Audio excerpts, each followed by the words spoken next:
उठल्या उठल्या मस्त अशी रांगोळी काढून घेतली आणि पुरणाचा स्वयंपाक बनवला, देवपूजा केली, देवाला नैवेद्य दाखवला. अरे थांबा थांबा, त्याआधी मराठी नवीन वर्षाच्या आणि पाडव्याच्या सर्वांना हार्दिक हार्दिक शुभेच्छा.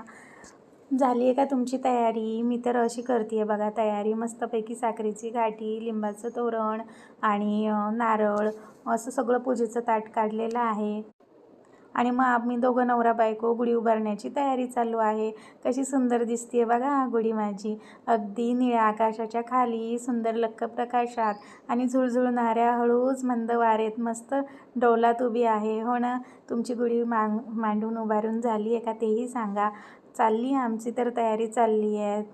असं दोघांनी मिळून साथ दिली तर प्रत्येक गोष्ट अशी सुंदर होते. कसं असतात, रथाची दोन्ही चाके समान असेल ना, रथ अगदी सुंदर असा चालतो.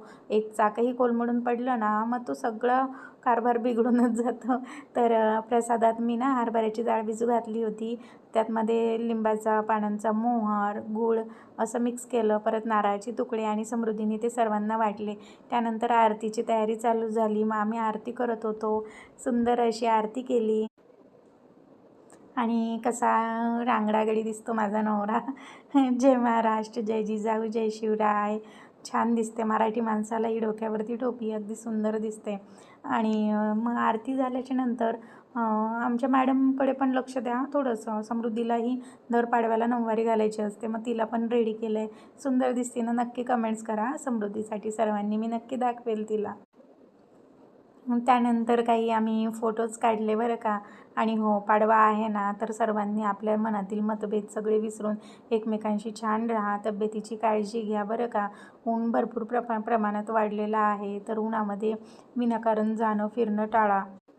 तसेच आपल्या घराच्या खिडकीत किंवा गॅलरीत पक्ष्यांनाही पाणी चारा ठेवा बरं का. हा असा प्रसाद बनवलेला आहे, घ्या तुम्हीही. हा प्रसाद म्हणजे आरोग्याचा तुम्हाला संदेश देतो. आणि म्हटलं चला नवरोबाच्याही पाया पडावं. त्या देवाच्या झाल्या, मग या देवाच्या का नाही, अशा काही ठराविक 4-5 दिवशी मी पाया पडते.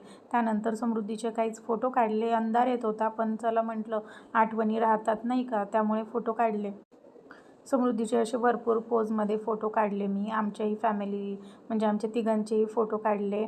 आणि त्यानंतर सासूबाईंना व्हिडिओ कॉलही केला. पुरणपोळी मस्त बनवलेलं दाखवलं, असं ताट सजवलं होतं. त्यानंतर मी लाईव्ह घेतलं. माझ्या सर्व लाईव्हच्या बांधवांना शुभेच्छा दिल्या पाडव्याच्या. सर्वांशी गप्पा केल्या. त्यानंतर एवढी झोप येत होती ना, मग मस्तपैकी तशीच मी चेंज पण नाही केलं, खूप झोप येत होती. तशीच मग झोपी पण गेले मी. म्हटलं नंतर उठून व्हिडिओ बनवता येतील, कशाला चेंज. आणि माझी मिनी ब्लॉग पाहायला